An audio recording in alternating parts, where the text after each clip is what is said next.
to the Football Heritage.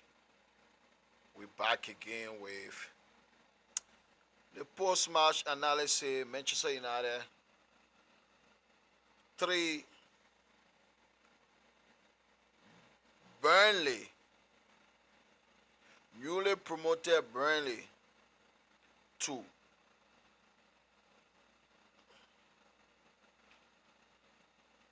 Absolutely pathetic. We were pathetic. We cannot score. We don't know how to take our chances. Today's game is not on the manager. Even though I wouldn't have started Dallo if I were the coach, and the Midfield 2, Bruno Fernandes and Casemiro won't work. Kobe and Bruno will not work. That Midfield is imbalanced. Our Midfield is terrible. It's not going to work. We have a terrible Midfield. We have a very terrible Midfield. The Midfield is abysmal. We started the game well on the front foot. So many shots. With just 6 shots on target to Burnley 3, which they scored 2 goals from. 13 shots off target, 7 shot block, so the total of 26 freaking shots. We had 26 shots in the game. Just 1 goal we scored from open play. 1 goal we scored. The first goal was our own goal. The first one, it was an own goal.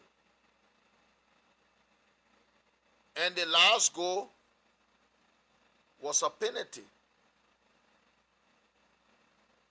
The last goal was a penalty. So, we scored only 1 goal from open place. The goal Brian Mbomo scored. And we had so many chances in the first half to kill the game.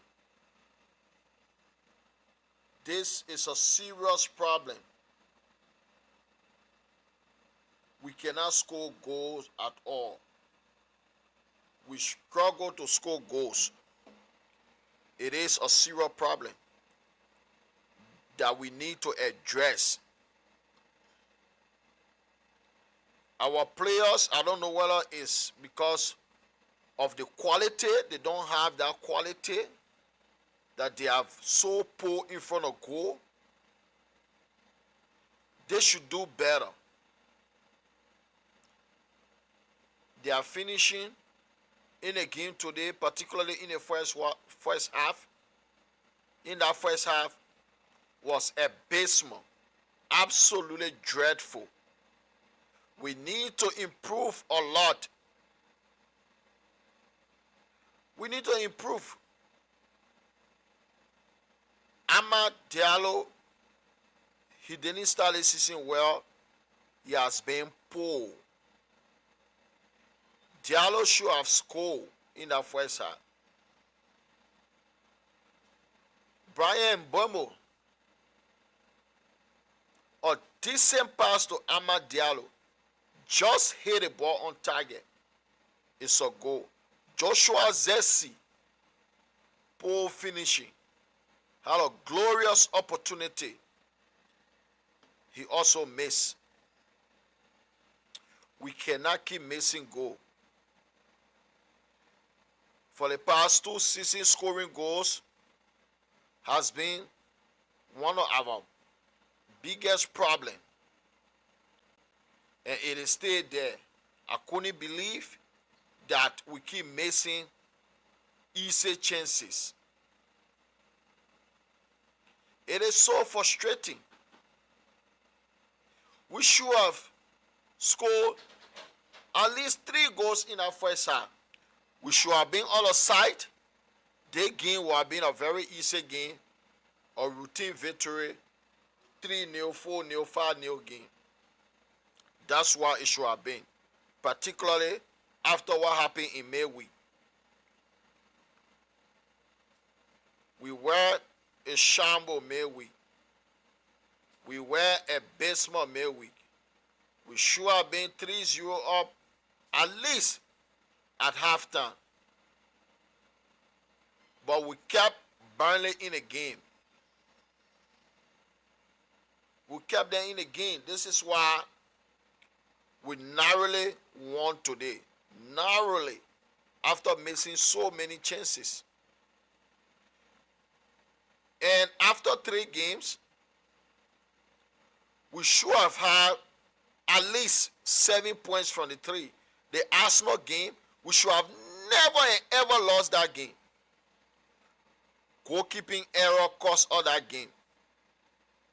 And the Fulham game, we should have been all aside before Fulham equalized. We should have been at least 2-3-0 up before Fulham equalized in that game.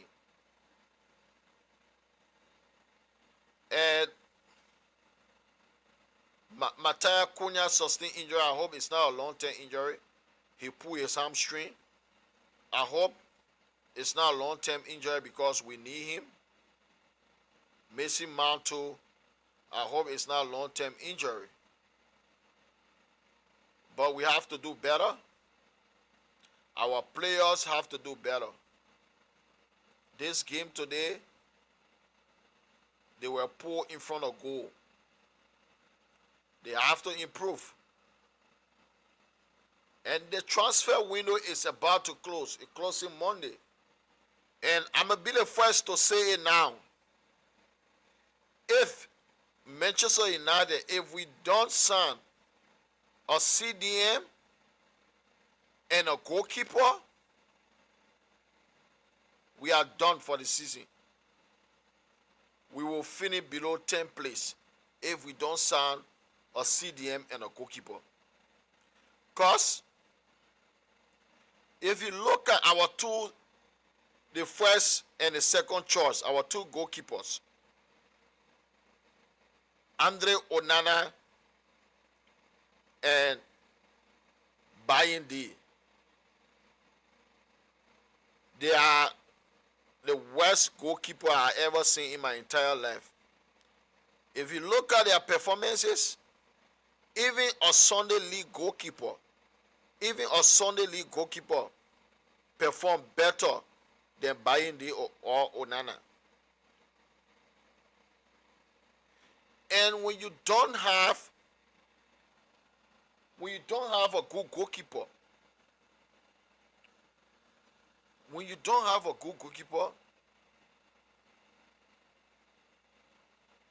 what it does, the confidence of the entire defense drop. When you don't have a good goalkeeper, the confidence of the entire defense drop. So this is what's happening. We will concede goals.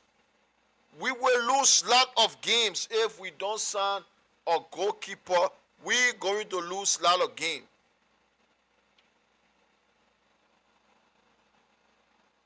We're going to lose a lot of games because of that. And the club, we are not even looking forward. We are not even thinking. We are not thinking about signing another goalkeeper. I'm not even hearing no news about us signing a new goalkeeper or a CDM. And this is a huge problem. If we had a good goalkeeper, we could have been on at least 7 points this season from our opening 3 matches. And we could have still been in a Carabao Cup. This is how that position is so important. The goalkeeper position It is crucial. If you don't name me one team with all a good goalkeeper that won championship or the Champions League, you will not find it. And we don't have one. Somebody need to explain to me how did we go from David De Gea and Dean Anderson to Andre Onana and Bayindi. It is appalling. I cannot wrap my head around it. I find it very, very strange. It is so disturbing that we went from David De Gea to Onana or Bayindi. And Ten Hag, the damage Ten Hag caused this football club, it is massive. But a lot of people don't understand how grave it is, how damaging the situation is. He signed Onana for £50 million and allowed David De Gea to walk free. Dean Anderson to leave for Bayindi. David De Gea for Onana. This is a man who signed Anthony for £85 million. Who said Anthony, he sits on his ass and he doesn't want to leave the football club to another team, even though we have had bids from other club, but he didn't accept to move to those clubs. He said he wants to join Real Betis, and Betis cannot afford his salary. This is the problem Erik ten Hag caused for the football club. But I pray and I hope everywhere Erik ten Hag goes, everywhere he goes, he should lose his job. And thank God, his first two Bundesliga game, he lost his first game at home, and today he drew at home. After being 3-1 up in the second half with 10 against 11. His team had 11 men, and the opposition team had 10 men. The opposition team, they were 3-1 down, and they equalized 3-3.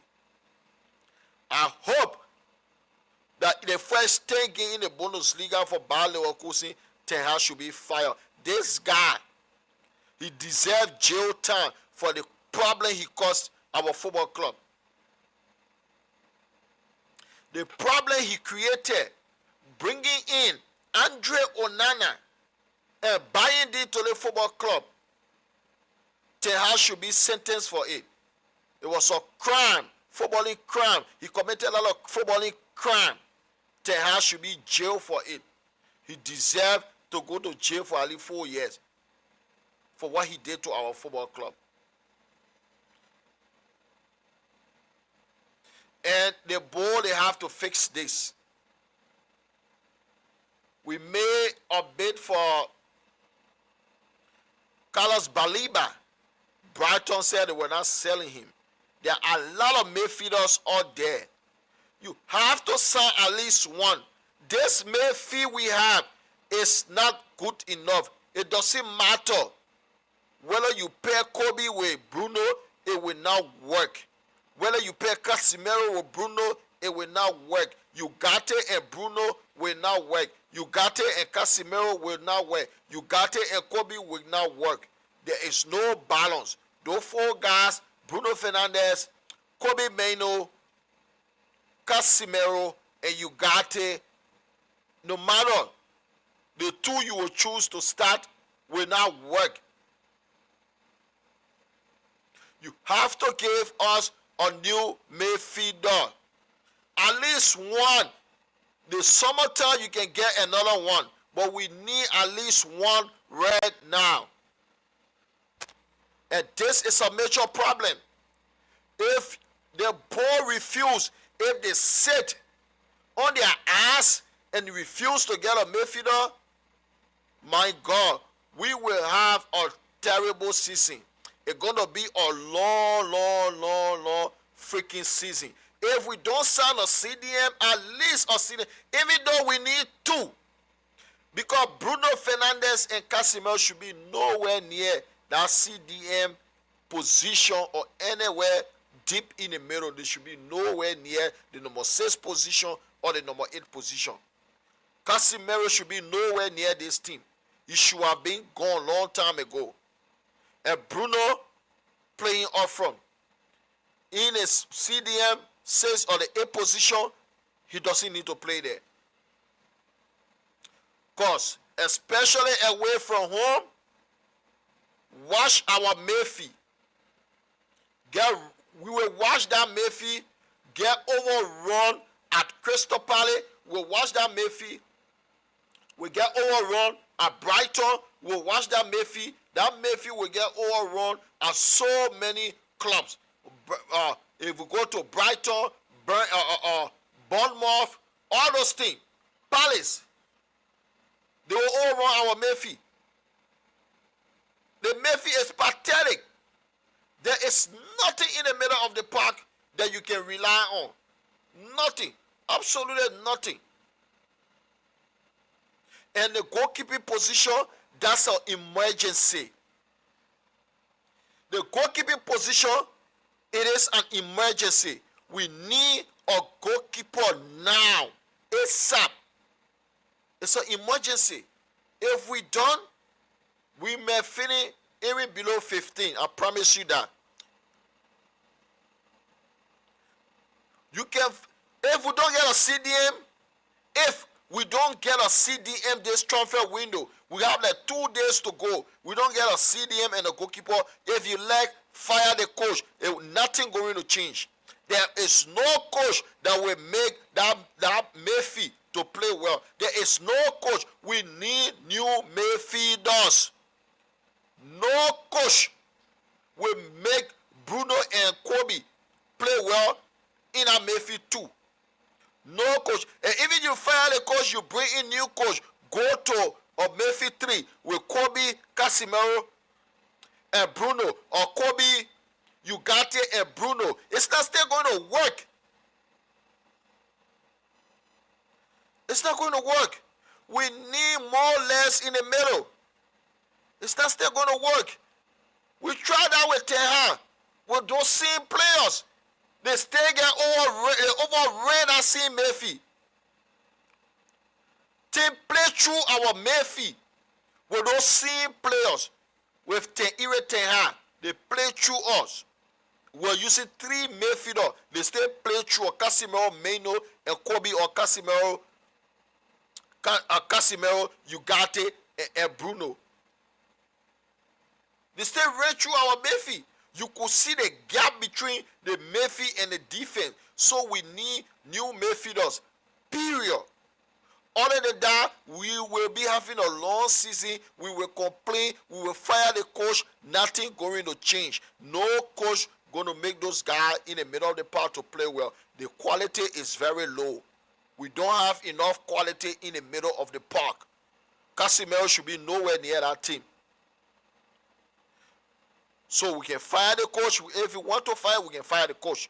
But we need midfielders. Nothing going to change. I had an emotional reaction against Grimsby. Like, everything was down on the court against Grimsby. But you know, right after the game, if you lose to such a team, emotionally, you can react differently. The reaction was different. But having digested everything, I look at the replay, the highlight. You don't need formation to beat Grimsby. Simple as that. People on 300 grand a week. People on 200, 150, 180. They don't need formation or coaching to get on the pitch and defeat Grimsby. Simple. But the Premier League opposition, most things will run through our Mayfield.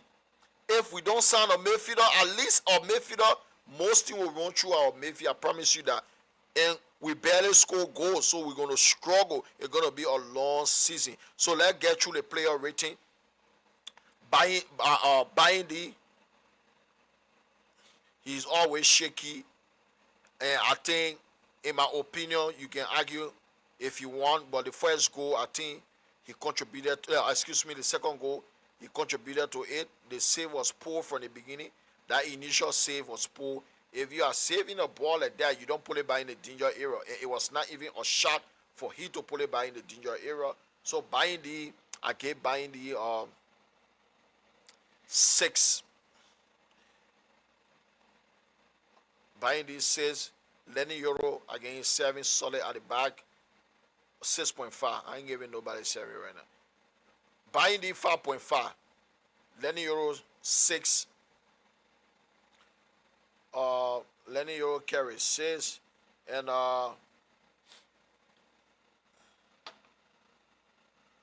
Mataya did it 6.5. Lucia 6.5. Amad Diallo 6. Missed a glorious opportunity to make it 2-0. So 6. Casemiro 6.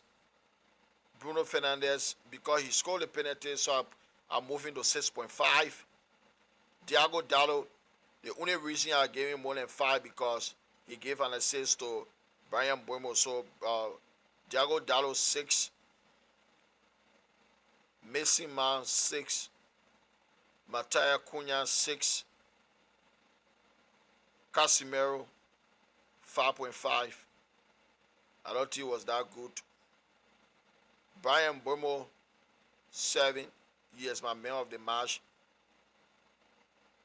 He scored a goal and he was very impressive. He should have gotten an assist, but because of poor finishing from Ahmad, he couldn't get an assist. For the substitute, Zexi, he looked awful. He looked dreadful. Zexi 5. Kobe Meno 5.5. Benjamin Seshko 5. Mazraoui 6. So that's my player rating. So if you are not yet subscribed, please do subscribe. The link is in the description. And you guys can have a wonderful day. Peace. I'm all here.